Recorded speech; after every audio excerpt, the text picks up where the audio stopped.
Pobudka w Katanii. Czas ruszać do Palermo. Tego dnia był strajk generalny kolei, więc wybór był prosty. Jedziemy busem.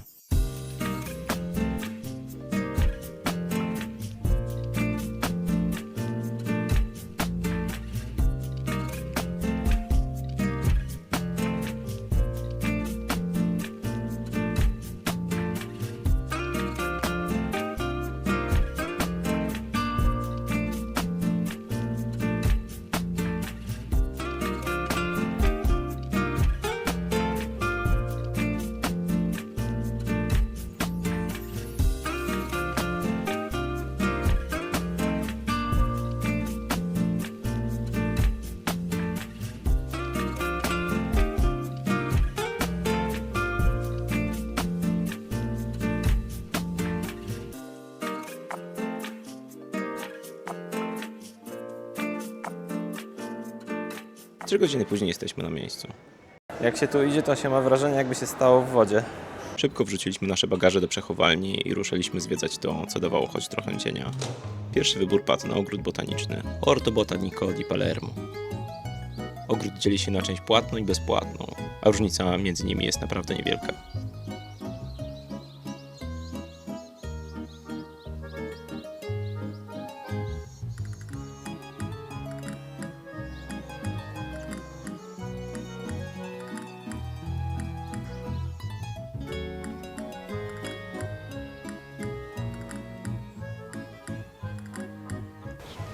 No taka Australicja to raczej u nas by się nie zmieściła.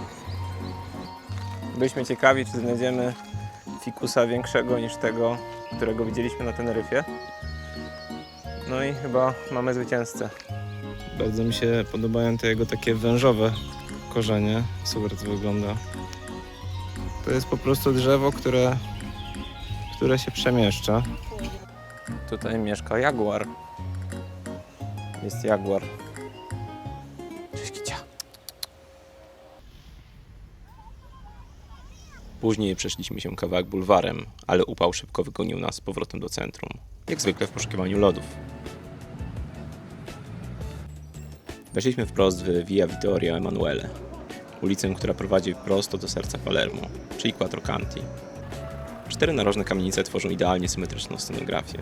Każda fasada symbolizuje inną porę roku, 4 patronów dzielnic Palermo oraz 4 hiszpańskie królowe, które rządziły tutaj w tamtym okresie. To, co nas zdziwiło na tej ulicy, to ruch. Po tych wąskich ulicach nie jeżdżą tylko wozy konne, ale też auta i skutery. Zamiast podziwiać architekturę, co chwilę robiliśmy uniki. Nie poczułem klimatu tego miejsca. Chcieliśmy złapać trochę więcej przestrzeni pod katedrą di Palermo, ale akurat trwał tam plan zdjęciowy i wszystko było ogrodzone. Poszliśmy więc obok do parku Villa Bonanno, a potem dalej w kolejne wąskie uliczki. Ostatnie minuty poświęciliśmy tutaj na zwiedzanie zoo, o dziwo bezpłatnego. Choć samo w sobie jest małe, to wszystko wygląda tutaj naprawdę zadbanie.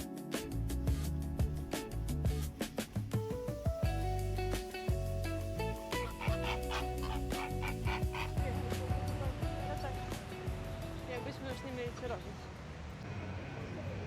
W końcu przyszedł czas na zmianę środka transportu. I nie, niestety nie tym autem. Pierwsze, co robi każdy rozsądny człowiek przy odbiorze auta, to jego dokładne oględziny. Pani z wypożyczalni była tym szczerze zdziwiona, bo przecież wykupiliśmy pełne ubezpieczenie. Kolejne zdziwienie przyszło przy myciu szyb. Okazało się, że tutaj nie używa się płynu do spryskiwaczy.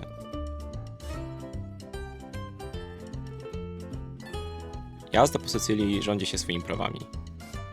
Dlatego wcześniej zapytaliśmy naszego kierowcy spod Etny, jak się tu odnaleźć. Powiedział krótko: pasy to tylko sugestia, nie stresuj się i jedź tam, gdzie akurat jest wolna przestrzeń. A jeśli chcesz się zatrzymać i z kimś pogadać, po prostu to zrób.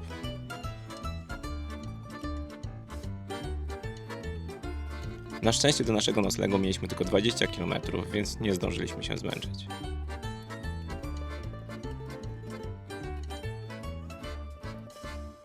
Na miejscu przywitała nas kochana seniora Ensa. Ugościła nas jak własne dzieci. Codziennie dostawaliśmy cały stół pełnych lokalnych pyszności. Większość z nich robiła sama i wykorzystywała do tego produkty z własnego ogródka. A na dodatek w tej samej cenie zamiast zwykłego pokoju dostaliśmy cały apartament z 3 sypialniami i tarasem na szczycie. Bo akurat miała wolne.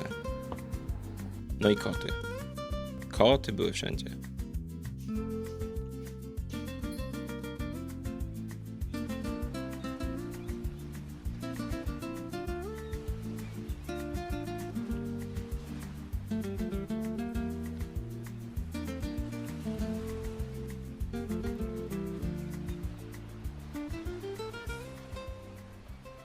Mając auto, mogliśmy w końcu zwiedzać wszystko na własnych zasadach. Przyjechaliśmy o godzinie 11 w sobotę do Cefalu. Parking ledwo obłożony. Za 3 godziny zapłaciliśmy 5 euro. Powinniśmy się ze wszystkim wyrobić. Rano weszliśmy do Parco della Rocca z ruinami zamku na szczycie. Monika musiała przekonać pana z kasy, że sandały to też obuwie trekkingowe. Upał próbował nas pokonać, ale chęć zobaczenia widoku ze szczytu była jednak większa.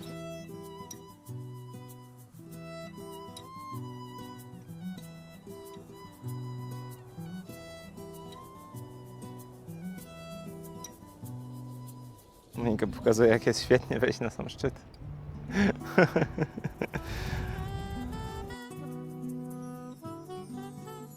Po zejściu oczywiście należała nam się nagroda. Granita, zimna woda i skoczenie do morza.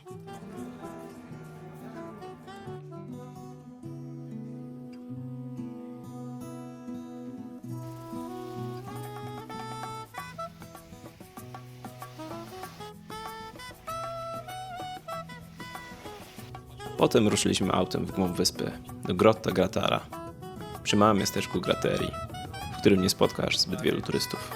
Kamieniczki tu wyglądają jak budowla z klocków. Wszystkie ciasno poukładane, a całe miasteczko rosło warstwa po warstwie. Tam też mogłem zaprezentować Monice swoje popisowe umiejętności jazdy wąskimi uliczkami. Bywało tak ciasno, że składaliśmy lusterka, żeby się zmieścić. Sama grota leży tuż przy miasteczku. Szlak jest krótki i spokojny. Chwilami przypominał nasze polskie, górzyste lasy. Takie reglowe klimaty. A tego dnia był wyłącznie dla nas.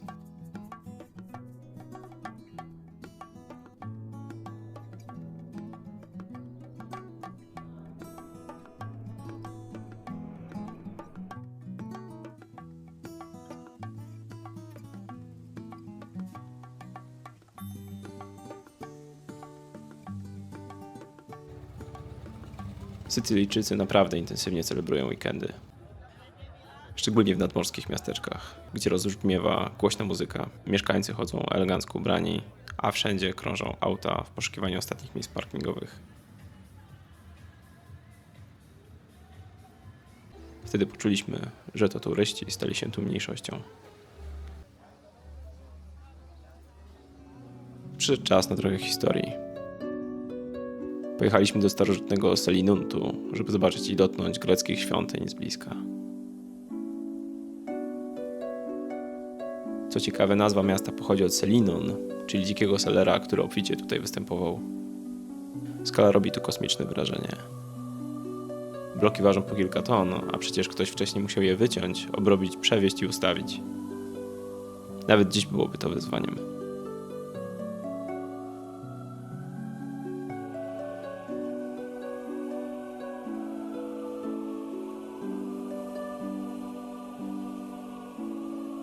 Obecne ruiny nie są efektem dawnych trzęsień ziemi, tylko ludzi. Największych zniszczeń dokonali Kartagińczycy pod wodzą Hannibala w 409 roku przed naszą erą.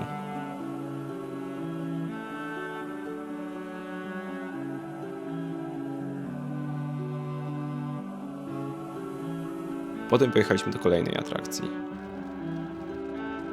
Segesty. Znajduje się tutaj teatr na wzgórzu. Ale metoda jego budowy była nietypowa. Zamiast typowego wykucia w zboczu, zbudowano najpierw ogromną konstrukcję ściany oporowej. Tutaj z góry rozciąga się piękna panorama Sycylii, z widokiem na współczesne akwedukty, które dziś nie przynoszą wody, a ruch samochodowy. Będziesz postacią tragiczną, zobaczysz. Na koniec zostawiliśmy sobie ciekawą świątynię. Po pierwsze dlatego, że prawdopodobnie nigdy nie została dokończona, a po drugie, mimo że zachowuje wszystkie greckie style, nie została zbudowana przez Greków, tylko przez Elymów, rdzenną ludność Sycylii. Najpewniej chcieli zrobić wrażenie na greckim Selinuncie, ale ostatecznie pracę przerwano właśnie przez wojnę z sąsiadami. Założyłem się z Moniką, że jeszcze zdążę zobaczyć mozaiki przed przyjazdem busa. Oczywiście nie mówcie jej, że biegałem.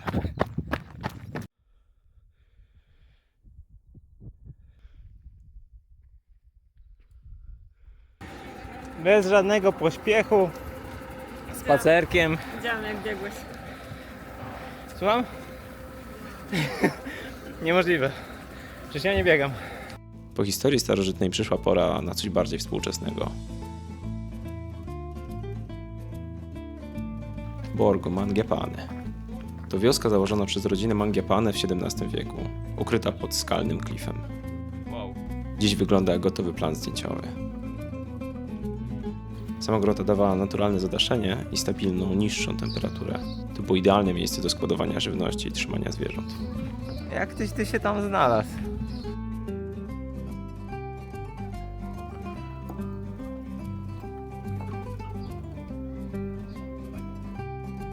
Na Sycylii znajduje się mnóstwo piaszczystych plaż i z łatwym dostępem.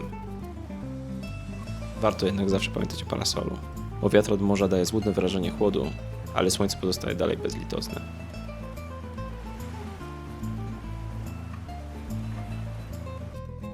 W ostatni dzień naszej podróży wybraliśmy się do Erice. To średniowieczne miasteczko na planie trójkąta, położone na 750 metrach nad poziomem morza. Wszystko tutaj jest warte i wbudowane z kamienia, a koty oczywiście opanowały każdy jego zakątek. Punktem kulminacyjnym był widok ze szczytu na każdą stronę Sycylii oraz zamek zawieszony na klifie.